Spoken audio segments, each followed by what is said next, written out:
ಒಂದು ನಗರದ ಜನಸಂದಣಿ ತುಂಬಿದ ರಸ್ತೆ ಬದಿಯಲ್ಲಿ ಪ್ರತಿದಿನವೂ ಒಬ್ಬ ಭಿಕ್ಷುಕ ಕುಳಿತುಕೊಂಡಿರುತ್ತಾನೆ. ಅವನ ಹಾಳಾದ ಬಟ್ಟೆಗಳು, ಕೊಳಕುಮೆಯ ಮುಖ, ದುಃಖಭರಿತ ದೃಷ್ಟಿ ಅವನ ಬಡತನದ ಚಿತ್ರಣ ನೀಡುತ್ತವೆ. ದಿನವೆಲ್ಲ ಆತ ಭಿಕ್ಷೆ ಬೇಡಿ ಜೀವನ ಸಾಗಿಸುತ್ತಾನೆ. ಒಂದು ದಿನ ಆ ರಸ್ತೆಯಿಂದ ಒಬ್ಬ ಶ್ರೀಮಂತ ವ್ಯಾಪಾರಿ ಹಾದು ಹೋಗುತ್ತಿದ್ದ. ಅವನು ಭಿಕ್ಷುಕನನ್ನು ನೋಡಿ, ನೀನು ಈ ಸ್ಥಿತಿಗೆ ಹೇಗೆ ಬಂದೆ ಎಂದು ಕೇಳಿದ. ಭಿಕ್ಷುಕ ನೋವಿನಿಂದ, ನಾನು ಬಡವನಾಗಿ ಹುಟ್ಟಿದ್ದೇನೆ, ನನ್ನ ಜೀವನ ಹೀಗೆ. ನನಗೆ ಯಾವ ಉದ್ಯೋಗವೂ ಸಿಗುವುದಿಲ್ಲ, ಅದಕ್ಕಾಗಿ ಭಿಕ್ಷೆ ಬೇಡುವುದೇ ನನ್ನ ಜೀವನದ ಭಾಗವಾಗಿದೆ. ವ್ಯಾಪಾರಿ ಹಗುರವಾಗಿ ನಗುತ್ತಾ ಕೇಳಿದ, ನೀನು ನಿಜವಾಗಿಯೂ ಕೆಲಸ ಮಾಡಲು ಇಚ್ಛಿಸುತ್ತೀಯಾ? ಭಿಕ್ಷುಕ ತಕ್ಷಣವೇ ಯೋಚಿಸಿ, ನನಗೆ ಉದ್ಯೋಗ ಸಿಕ್ಕಿದರೆ ಖಂಡಿತವಾಗಿಯೂ ಕೆಲಸ ಮಾಡುವೆ. ಆದರೆ ಯಾರು ನನಗೆ ಅವಕಾಶ ಕೊಡುತ್ತಾರೆ ಎಂದು ಹೇಳಿದ.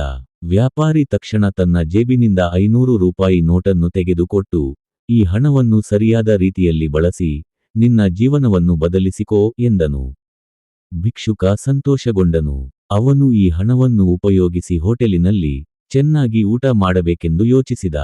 ಆದರೆ ತಕ್ಷಣವೇ ಅವನ ಕಣ್ಣಿಗೆ ಪಕ್ಕದ ಅಂಗಡಿಯಲ್ಲಿ ಒಬ್ಬ ವ್ಯಕ್ತಿ ಸಣ್ಣಪುಟ್ಟ ವಸ್ತುಗಳನ್ನು ಮಾರುತ್ತಿರುವುದು ಕಂಡಿತು.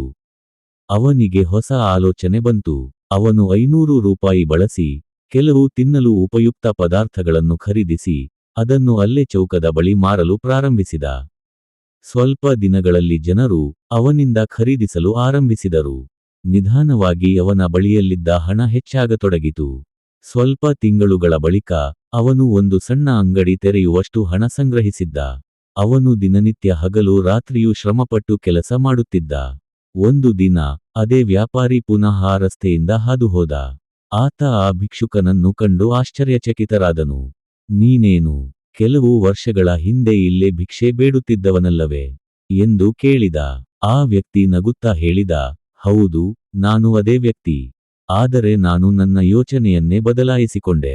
ನಾನು ಕಾರ್ಯತಪಸ್ವಿಯಾಗಿ ಕೆಲಸ ಮಾಡಿದೆ. ಆಗ ನನ್ನ ಭವಿಷ್ಯವೂ ಬದಲಾಗಿದೆ. ನಾವು ನಮ್ಮ ಯೋಚನೆಗಳನ್ನು ಬದಲಾಯಿಸಿದರೆ ನಮ್ಮ ಜೀವನವೇ ಬದಲಾಗುತ್ತದೆ. ಹೊಸ ದಾರಿಗಳನ್ನು ಅನ್ವೇಷಿಸಿ ಶ್ರಮಪಟ್ಟು ದುಡಿಯಿರಿ ಮತ್ತು ನಿಮ್ಮ ಭವಿಷ್ಯವನ್ನು ನಿಮ್ಮ ಕೈಯಲ್ಲಿ ಕಟ್ಟಿಕೊಳ್ಳಿ.